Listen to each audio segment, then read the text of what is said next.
the employers here really value us Filipinos for working hard. They always appreciate us for this, let's say, work ethic. But on the other hand, so I think we can be more assertive in our community. If you have to sum up your expat tita journey in one guiding principle, what would it be? Pull up a chair. Have a sport. Let's talk.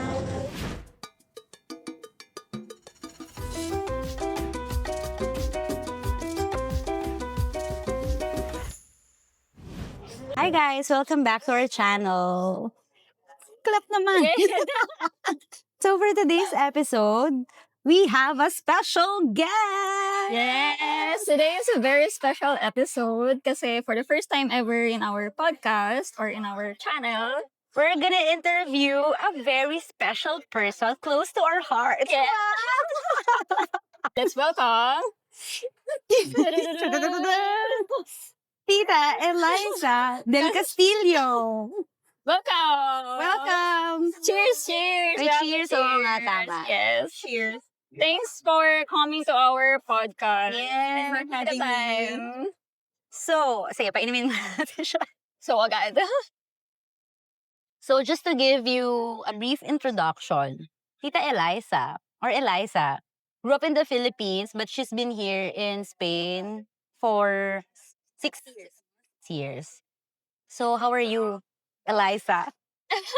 How has it been so far? So again, thank you for having me on your channel. Hi guys and gals. um, I have to say that I've been very happy with my decision to move here in Barcelona. It's been a roller coaster. It's a series of ups and downs, but I have never regretted my decision to move here. Aww. 6 years, no? Oh, It's been a long time. Has Barcelona been your first Go choice to, or Yes. the city that you have been wanting to move to? So I'm not really here because I said I wanted to come here. I'm here because at some point in my career in the Philippines, I felt that it has reached a plateau. So I wanted something new, something different, something that will help me grow. I had a very good say, relation with my manager at that time, and I told him I've never tried an international assignment, and if there is an opportunity, I would like to apply. So I'm very lucky. At that time, the option was Barcelona and Miami, but I have to say my heart is closer to Europe. Yeah. And it was also the best decision. So not only for the location, but for the role and the opportunity. So that's why I'm here. Have you been with the same company? You've been, no? Ever since yata. So I've been with them for 6 years in Manila before moving here. So what was the biggest culture shock that you have experienced since day one? I have to say that I'm lucky I have the support of the company because I've heard stories from our other kababayan that it's not easy, for example, to get the papers or even the IDs. So one of the luxuries or maybe privileges that I've had is there was a consultant helping me, so I just had to show up. So it was an easier move for me. So when I moved here, I already know that there will be big differences between our culture and here. I know that there will be similarities, but I was open, or at least I prepared myself to experience the differences. I have to say the biggest one was going to the gym. Maybe funny, but I had a colleague who said, because I was looking for a gym, and she said, "Oh, why don't you check out mine?" And then I said, "Okay." But so she brought me as a guest, and then in the Philippines we're so used to having our own rooms or our privacy, and then here when we were going to change from our work clothes to our gym clothes, we just did it in the shared space. So I wasn't very, very comfortable.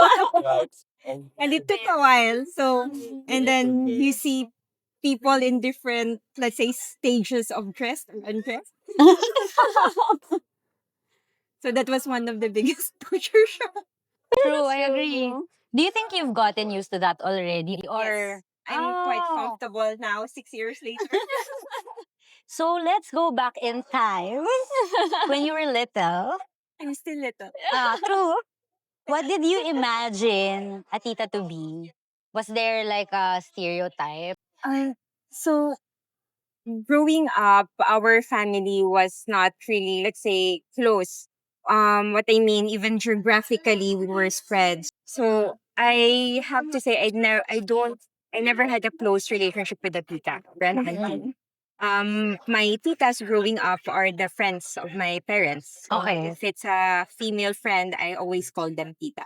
Mhm. But it's a bit different, I think, those times because then the kids are expected not to join adult conversations or interact so much with the adults. Kind of kept to ourselves. So that I think kept the distance. But now that I'm here, actually, what changed is the titas here in Barcelona that I call titas, they've become like second moms to me. So they are titas that I have not met. They're not connections of my parents. But fortunately, because friends of friends, I have them now, and I value them very much for their experience, their advice, and just having a sense that I have someone that I can go to. Let's say for um could be fun times, simple gathering like this, or if I need, let's say, more serious advices. Well, I assume that that image has changed since, I mean, as you got older, and especially when you also moved abroad here in Spain, you see different kinds of how people interact with tita and how people define tita as well. Because currently, some people will still think tita is It's a just about, negative yeah. connotation. I think there's a negative connotation because it's always associated with the age. Hmm. So, Do you feel that being a tita has something to do with age oo, or age. attitude or something else? Maybe the best way that I can answer that, I have one nephew, and the tita who I uh aspire to be to him is, let's say, someone who is a role model, someone who supports him, someone who, even though he's quite young, respects him for his ideas, his Yeah. opinions. So I think being a tita is about experience, because at the end of the day, even though at some point in our younger days we think we know everything, but really we don't. So um I think this is the value or the contribution that Tita could, let's say, give or share with the younger generations. I mentioned earlier it's important to respect us for who we are, our ideas, our opinions. But I think us, younger ones or the younger generation, also has much to learn. And they should at least be open to what the titas have to say, especially now in, let's say, the 21st century. It's a bit challenging because there are a lot of voices. Yeah. So you have, I think all of us, we need to decide to which of these voices we listen. And I think for the titas, they can really be, let's say, a guide Mm-hmm. for the For younger generations, yeah. And that's close to what you have mentioned a while ago na you see tita as the second mothers as well or the second parent. So it's very important na you also provide guidance sa younger generation. And I Yes. think there's also a pressure na I have to be an example or Yeah, a role model. Like as what you much have as possible. I just have to be mentioned. careful with what Oo. I'm doing. Do you think na now that you have a nephew, there's a conscious effort na you have to behave this way for you to be able to be that tita that you envisioned yourself to be to your nephew? Because I don't see my nephew very often, especially now that I am miles away from home. Whenever I see him, it's always, let's say, about play, about fun, bonding. Now he's older, so actually it would be interesting. I'm going home this Christmas. It would be interesting to see how the interaction will be, Mm-hmm. because before, whenever I would call or video call home, he's always willing to talk about his day. But now he would tell me, "Oh, I don't know what to say na." So, and this gives me a sense that he is also evolving. So he has other interests now. So it would be interesting how to experience how that interaction. Going back to your question, not really a lot of pressure. Um, Probably this is also part of the theater journey. When I was younger, I'm very conscious about the expectations, primarily from the family, but then also from friends. But now that I'm tita, Quote and unquote. yes, uh, I am, let's say, able to respect more what I want. So, for example, uh, especially in our culture, we're so used to big barkadas, big groups, and then sometimes hindi naiwasan that there is pressure from the group. But now, I can say that this is, let's say, a gimmick or a gala that I would like. Gimmick, very old. Or a get together that I would like to join or not. Or I can now just say, okay, after dinner that I want to go home and I want to rest.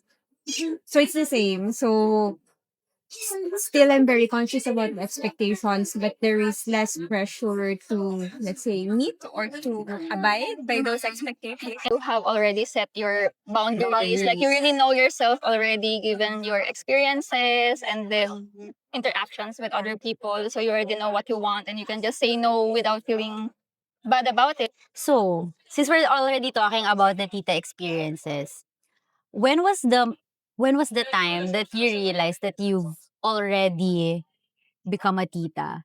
Was there like a moment, a specific moment na, ay, tita na ako. Oh, this is very tita na. Ganon. I cannot think of a, let's say, a specific moment. I think so. Going back to what I said about expectations, because the expectations, so I'm the eldest in the family, and the expectations has always been high. I've always, in a way, acted older than my age. But maybe if there is one moment, it's when my nephew was born, because that's literally how I am. And then what else? When I think more and more I get to see the difference between myself and the younger generation. Yeah. Oh yeah, when you give comments like, "Oh my God, these kids." Yeah. So you notice the generational gap. Yes. Yeah. For example, now we talk about Gen Alpha, and I've heard how they speak, or I've listened to how their language, and it's not quite challenging for me to really. Mhm. So keep up with their vocabulary. With their Dictionary. Yes. Mhm. Yeah. And the way they communicate as well, right? Yes. Because for us growing up, we are more into kind of subtle conversation. Like you have to be really careful or nice with what you're saying. But for the other generations, they're just really direct. And some people will interpret that as a negative one because Or maybe you're direct, disrespectful. you're too impolite. So we have been talking about being a tita na from what you have perceived back in the Philippines and compare it to when you moved to Barcelona. So, ano yung mga old school tita habits or mentality na pinalitan mo because you have moved abroad already or something that Trend. triggered your change of mindset now that you are living abroad? Um, I think it's not so much. Partly it's about moving abroad, but I think also it's because of the times that we're in. Okay, so the mindset perspective is very different from, let's say, one or two generations ago. So I mentioned earlier na yung mga tita experiences ko when I was young, or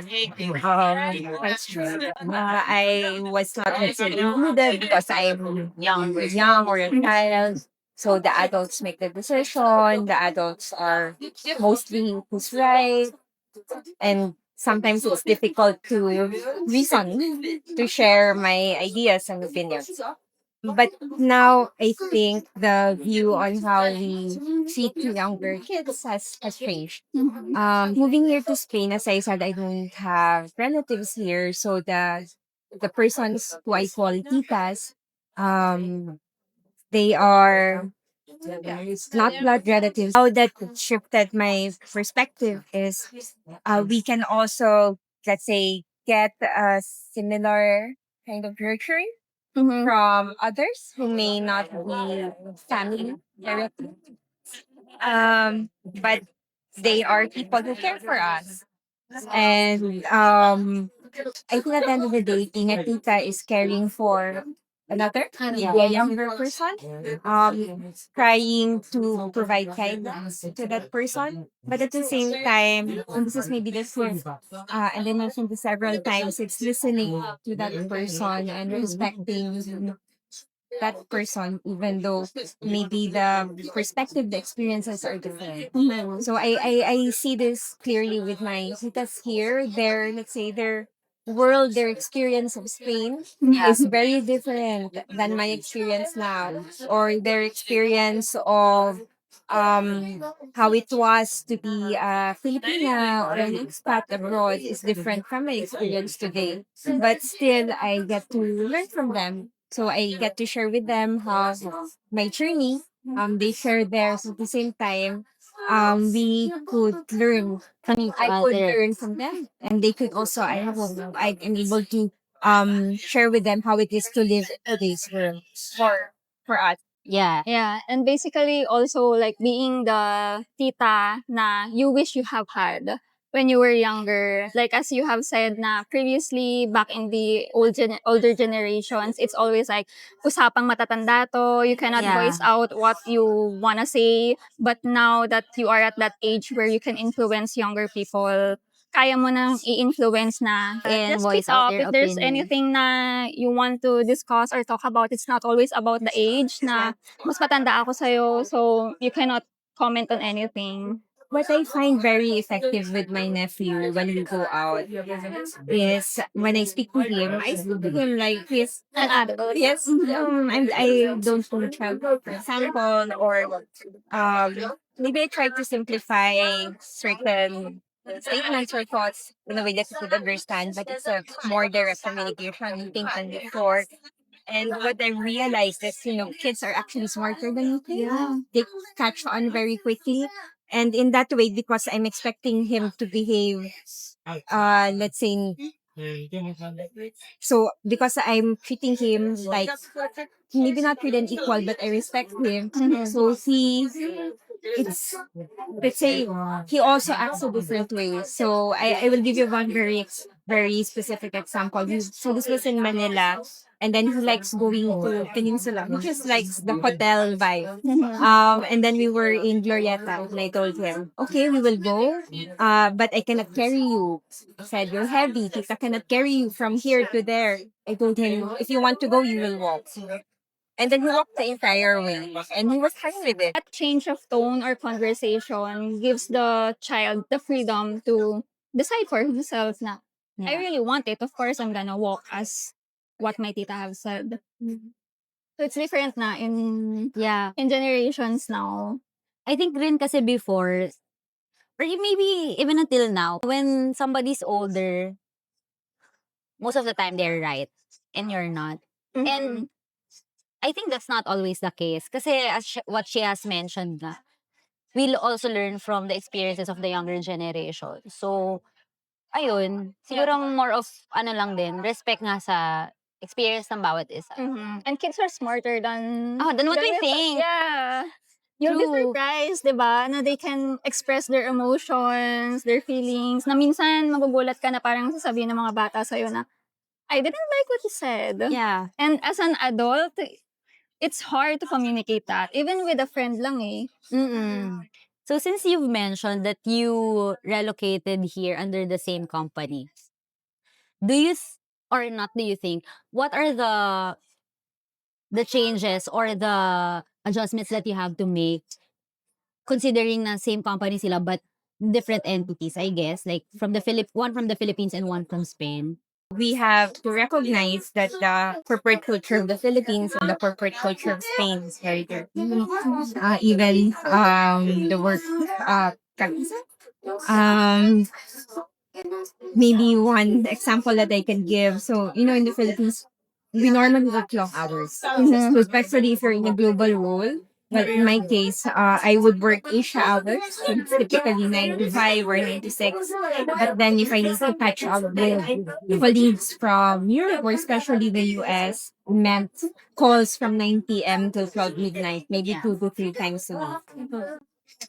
And here, in my first few months, sometimes at 6 o'clock, I'm already not doing anything. And then I was, in a way, surprised, uncomfortable now. Why is this happening? It's only 6, pero I have time for myself. Yeah. What do I do now? So, part of my journey here is finding things to do, in the time that I now have for myself. Actually, for most of my career, I've been working in a global or international setting. So there's, let's say, no major differences. But one of the key differences for me when I moved here, they people come here always say they work to live and not live to work. Yeah. So I appreciated how much they value their time for themselves. So what were the adjustments that you have to make in order for you to adapt or parang mag-fit in sa new environment given that you relocated from the Philippines? So my mindset moving here is I am very conscious that I'm the foreigner and I need to learn the local culture. Yeah. So, of course, yung pinaka main barrier na is being able to speak Spanish.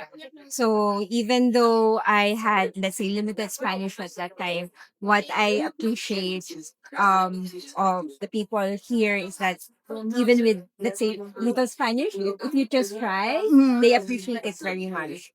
So, I sometimes, even as simple as no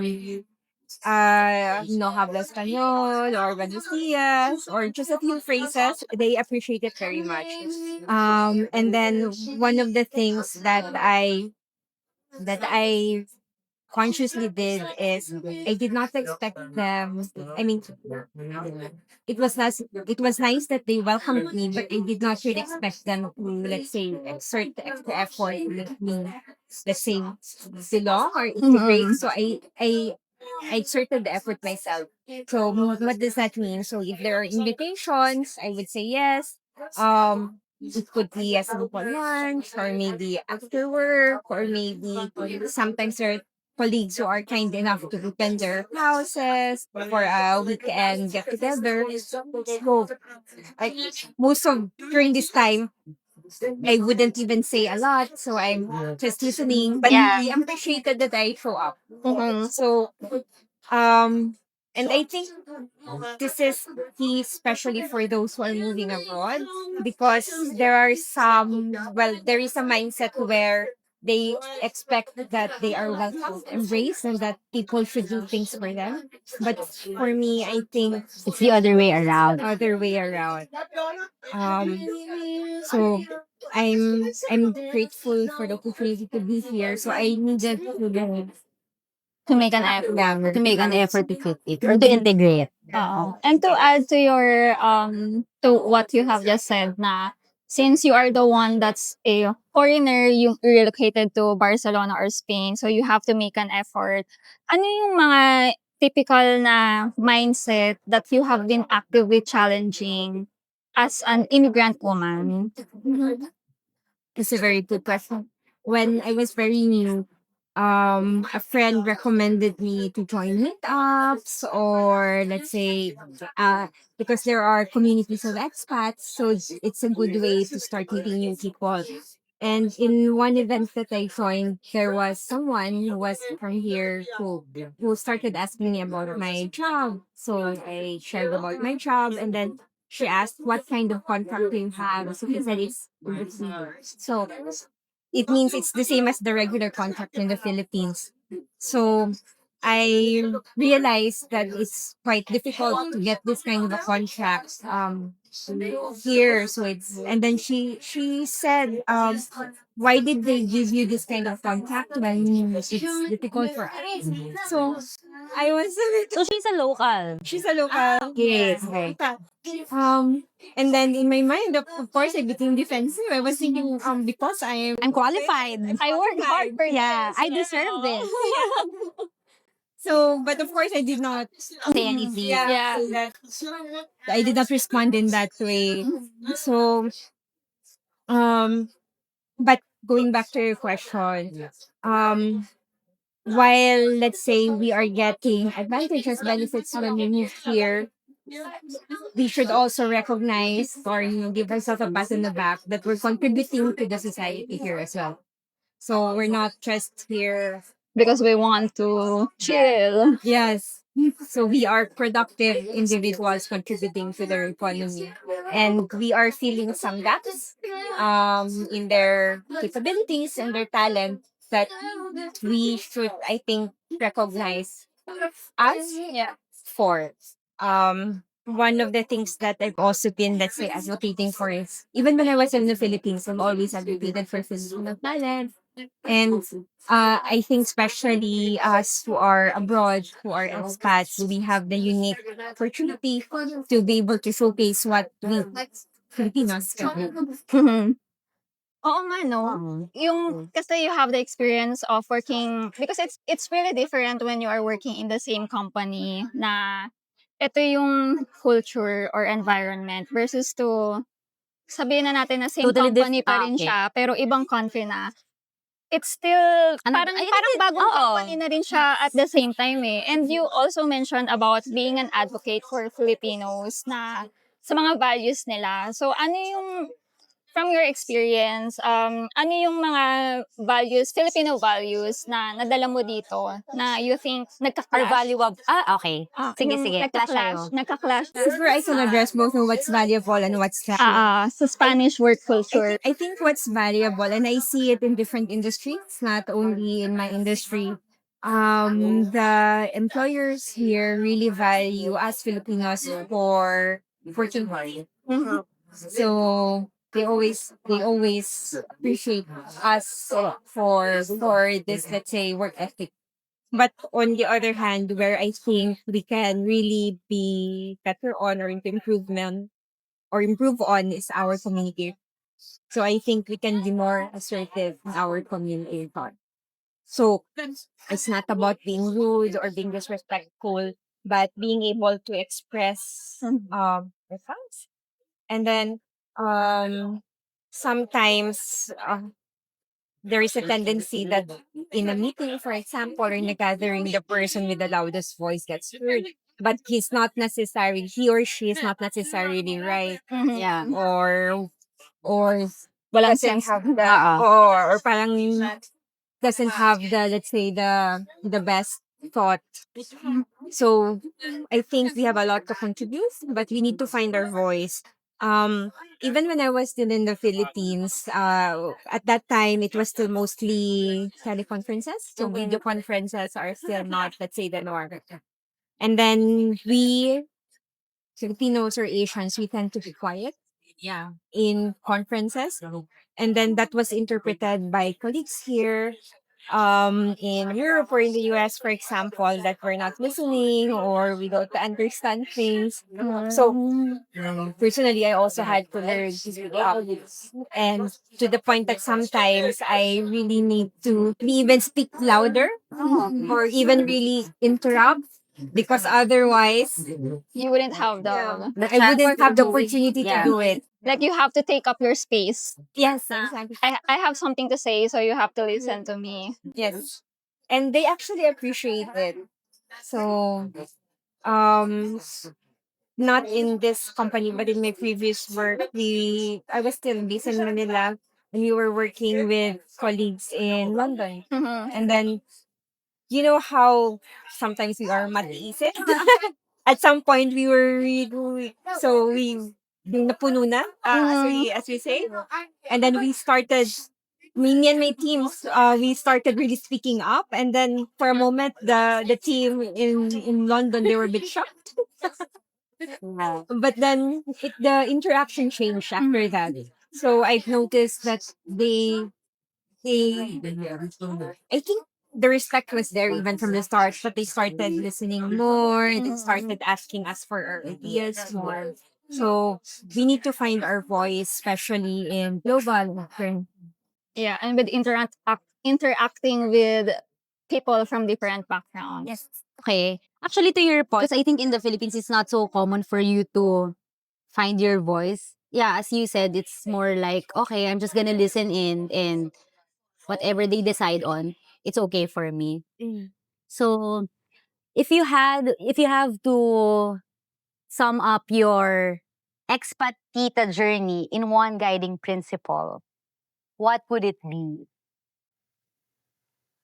So the first things that come to mind is we need to be open because so we need to, let's say, move or travel with an open mind because we don't know what we don't know, and even though we can prepare as much as we want, there are always surprises, and there, reality and expectation, they don't always coincide. And then the other thing is so openness, and the other thing is agility. So we need to be able to adapt. So if there are certain things that is not what we expect or not we prepared for, by example, that you need to learn to dance to the music. Yeah. I think that's important. And so three things na, sorry naman. Okay lang. The third thing is always being curious because it's when we move to different place, it's a journey of discovery. So I think if we move, for example, thinking that we can keep the same mindsets, the same practices that we have at home, we will have a tough time abroad. Yeah. Oh yeah, when you give